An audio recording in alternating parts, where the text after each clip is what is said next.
जय सिया राम। सब सुख लहे तुम्हारी सरना, तुम रक्षक काहू को डरना। सब संभव हो जाता है हनुमान जी की कृपा से। और जब भी किसी सिद्ध साधक से संतों से आप मिले तो सबके मुख पे तो यही रहता है कि इस कलयुग में अगर व्यक्ति संकटों से घिरा है तो संकट मोचक जो हैं वो तो हनुमान जी ही हैं। शीघ्र प्रसन्न हो जाते हैं और हनुमान जी की शरण में जाने के बाद चीज़ें बहुत जल्द आपके अनुकूल होने लगती हैं। समर्पित भाव से आप जाइए तो संतों कहना है कि ये दुखालय है, यानी संसार है तो कई तरह की समस्याएं हैं और रहेंगी, लेकिन एकमात्र इसका जो निराकरण है वो हनुमान जी की शरणागति है। हनुमान जी की शरणागति में सब सुख मिल जाता है। जो जो आपका प्राप्य है, जो जो आपके चिंतन में आता है, सब सुगम होना शुरू हो जाता है।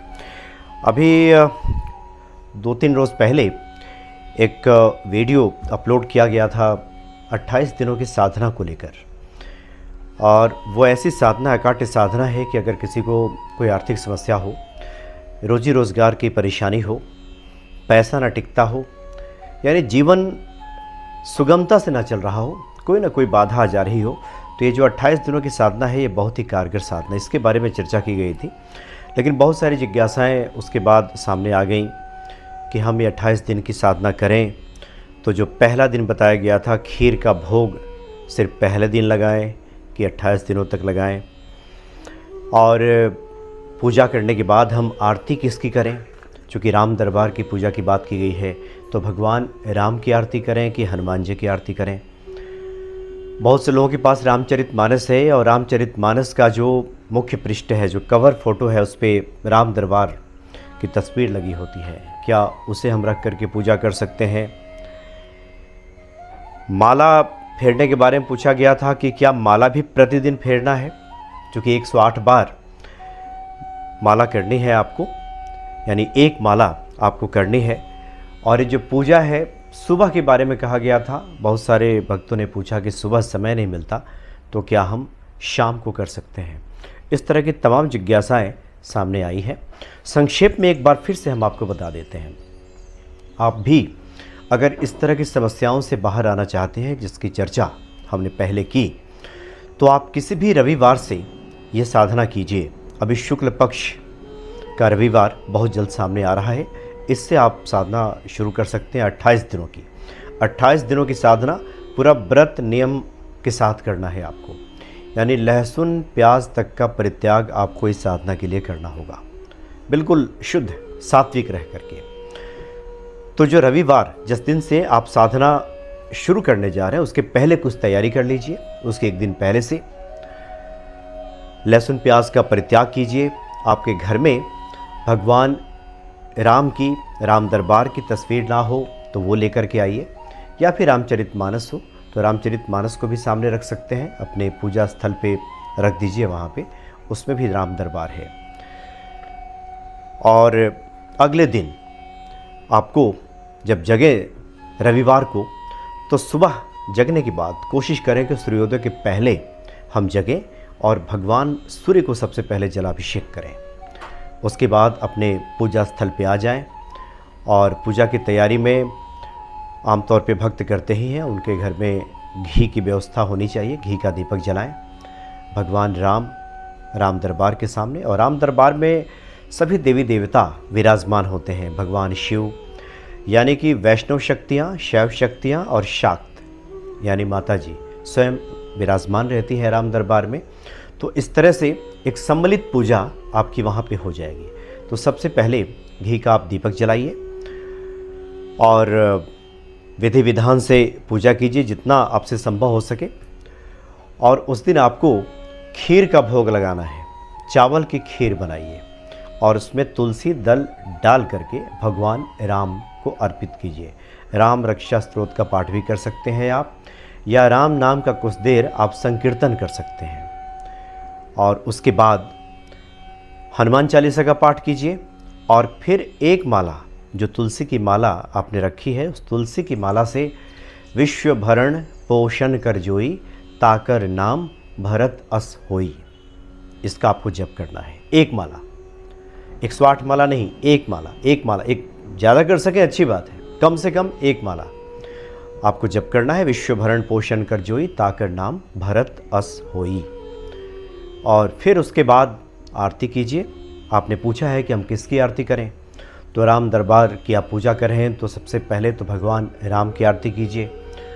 और हनुमान जी हृदय में बैठे हैं तो हनुमान जी की भी आरती कर लीजिए, और अच्छी बात होगी, लेकिन राम जी की आरती जरूर करें। और हमने बताया था पिछली बार कि इस क्रिया को आपको पूरे 28 दिनों तक दोहराना है इसी तरह से, यानी जो काम आपने पहले दिन किया है वही आपको 28 दिनों तक करना है लगातार।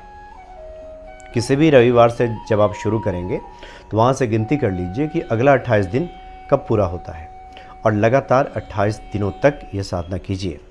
और अनुभव में ये देखा गया है कि बहुत जल्द साधना के बीच में ही 12 दिन, 14 दिन, 15 दिन जब समय बीतेगा उसके बाद से ही आपको प्रतिफल मिलना शुरू हो जाएगा।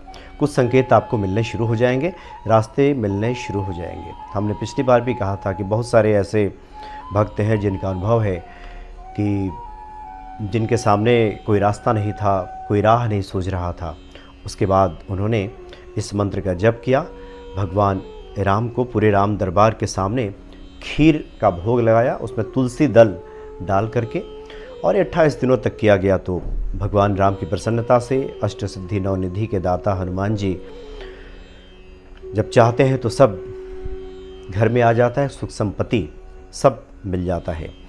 तो ये आप कीजिए, और संभव हो सके तो शाम के वक्त भी मंदिर में दीप जलाइए, हनुमान चालीसा का पाठ कर लीजिए।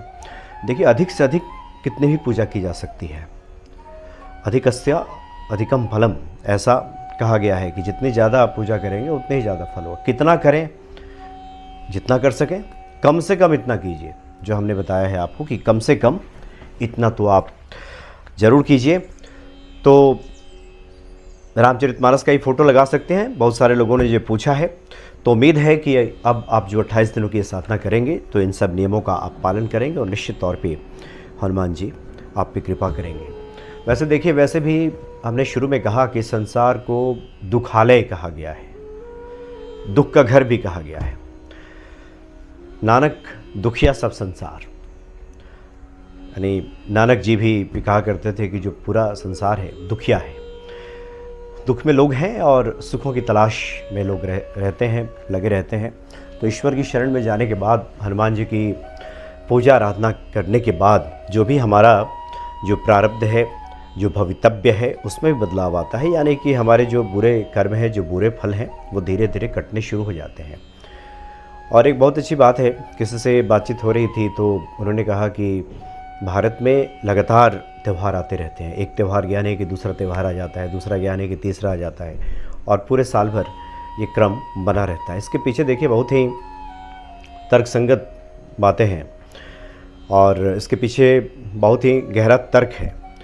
क्योंकि जब इस संसार को दुखालय कहा गया तो इससे निवृत्ति के लिए धैर्य की बहुत आवश्यकता होती है, और हमारा जो ध्यान है ईश्वर की तरफ लगा रहे, तभी तो हम अपने दुखों से निवृत्त हो पाएंगे। नहीं तो बहुधा जब हम उस पर केंद्रित हो जाएंगे तो फिर तो बड़ी मुश्किल स्थिति हो जाती है। मानसिक तौर पे भी हम अस्वस्थ हो जाते हैं, और फिर जीना मुहाल हो जाता है, जीना मुश्किल हो जाता है। तो इस तरह के कार्यों में, जैसे अभी शनि अमावस्या बीता, उसके पहले हनुमान जी की जयंती आप लोगों ने मनाई, गंगा दशहरा है अभी, फिर निर्जला एकादशी है, उस दिन बुढ़वा मंगल भी है, हम उसके बात करेंगे।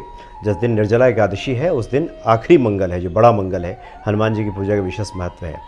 तो ये जितने सारे व्रत त्यौहार हैं, उसमें जब हम लगते हैं, जब उसमें प्रवृत्त होते हैं, तो कुछ देर के लिए अपनी समस्याओं से तो खुद को भुलाते ही हैं, और एक उम्मीद, एक आशा बनती है कि हम ईश्वर की शरण में गए हैं तो सब ठीक होगा। तो धीरे धीरे ये समय जैसे जैसे कटता है, बुरा वक्त बीतते जाता है, और फिर एक अच्छे वक्त की शुरुआत हो जाती है। इसलिए मुश्किल स्थिति में भारत के लोग संसार के अन्य देशों के लोगों के मुकाबले कम पड़ते हैं। अगर तुलनात्मक रूप से देखा जाए तो मानसिक रूप से अस्वस्थ कम है, चूँकि काफ़ी व्यस्त लोग रहते हैं पूजा पाठ में भी, और धीरे धीरे इसकी निवृत्ति हो जाती है।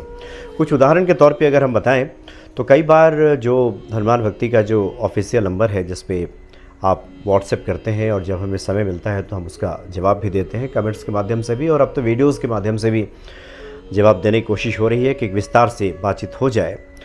तो उस फ़ोन को मैं अपने पास नहीं रखता।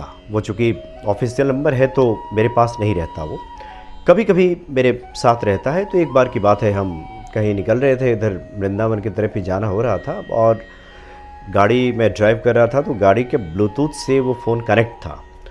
फिर फ़ोन बजने लगा, हमने कहा कि ठीक है, ड्राइव करते करते बातें हो सकती हैं। उसके बाद फिर हमने फ़ोन को पिक कर लिया, उठा लिया, और जैसे ही उधर से आवाज़ आई, जय सिया राम कहने के बाद उस व्यक्ति की आवाज़ आई कि अब तो मैं मरने जा रहा हूँ, अब मैं जीना ही नहीं चाहता। जब पूछा तो ऐसे ही कुछ सांसारिक समस्याएं जो होती हैं आमतौर पे, जैसे हर व्यक्ति के साथ होती है, वैसे उनके साथ भी थी, लेकिन धैर्य और सब्र नहीं हो रहा था। कुछ दिन हनुमान चालीसा पढ़ने के बाद वो परेशान थे कि उनकी चीज़ें बदल क्यों नहीं रही, हनुमान जी तुरंत फुरत सब कुछ ठीक क्यों नहीं कर रहे हैं, और नहीं कर रहे हैं तो एक ही काम हम करेंगे कि अब जीने का फ़ायदा क्या है।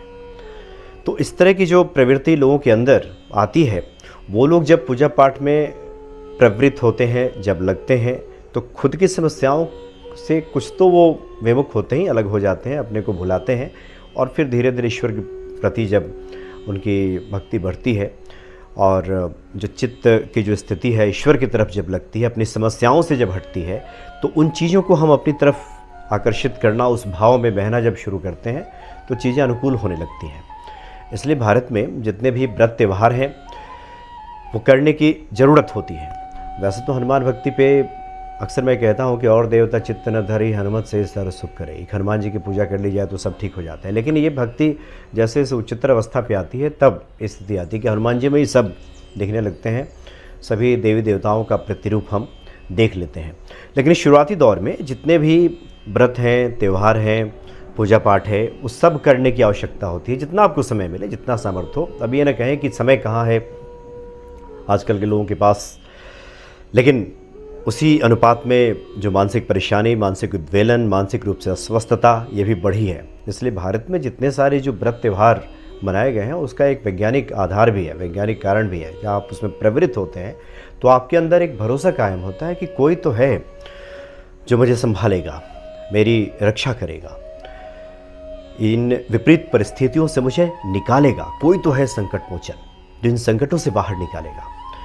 और ये भाव जब नहीं रहेगा, नहीं छूटेगा, तो फिर तो विचलन की स्थिति आएगी, व्यक्ति आत्महंता तक बनने की सोचने लगता है, आत्महत्या की तरफ प्रवृत्त हो जाता है। इसलिए बहुत आवश्यक है कि कोई एक आधार हमारे पास हो, कोई हमारे इष्ट हो जिन पे हमारा पूर्ण भरोसा हो कि संकट की स्थिति में, परेशानी में वो एक है जो हमें निकाल लेंगे। और निश्चित मानिए वो निकालते हैं जैसे ही आपका पूर्ण समर्पण होता है। आपने सुना भी होगा, संतों का भी कहना है कि दुशासन की ये मजाल नहीं थी कि द्रौपदी को खींचते हुए सभा स्थल तक ले जाए, लेकिन शुरू में कहाँ भरोसा किया था द्रौपदी ने। शुरू में तो भरोसा अपने 5 पतियों की वीरता पे था, भीष्मितामह पे था, तब तक कृष्ण नहीं आए। तो इस समर्पण की बातें हैं, किंतु परंतु सब छोड़ करके, सब त्याग करके, इधर उधर की बातें छोड़ करके, संसार की जो होशियारी है, चतुराई है, वो छोड़ करके आप समर्पित भाव से जब आगे बढ़ेंगे तो हनुमान जी फिर सब संभाल लेते हैं। क्योंकि वहाँ पे असीम है, वो करुणा निधान है, करुणा वत्सल है, वो तुरंत करुणा करेंगे। और वहाँ किसी प्रकार का कोई अभाव नहीं है कि कोई कमी पड़ जाएगी ईश्वर के लिए। बस हमारे भाव की आवश्यकता है, जिस अनुरूप हम ईश्वर को अपने भाव में उतारेंगे उसी अनुरूप आपका कार्य सिद्ध होगा। इसीलिए आप मन में ये दृढ़ विश्वास और आस्था रखें कि हनुमान जी सब संभाल लेंगे। तो आप 28 दिनों की साधना कीजिए, और हम समझते हैं कि जो कुछ भी बातें शायद पहले वाले कार्यक्रम में कहने में कुछ बच गई हो या अधूरी रह गई होंगी, कई बार वो स्पष्ट मैसेज ना पहुंचा हो, तो हमने कोशिश की है कि पूरी बातें आप तक पहुंचा दी जाए। तो आप लोग 28 दिन भगवान राम के सामने खीर अर्पित कीजिए, एक माला का जप कीजिए, निश्चित तौर पे साधना पूरी होगी और भगवान राम आप पे कृपा करेंगे। जय सिया राम।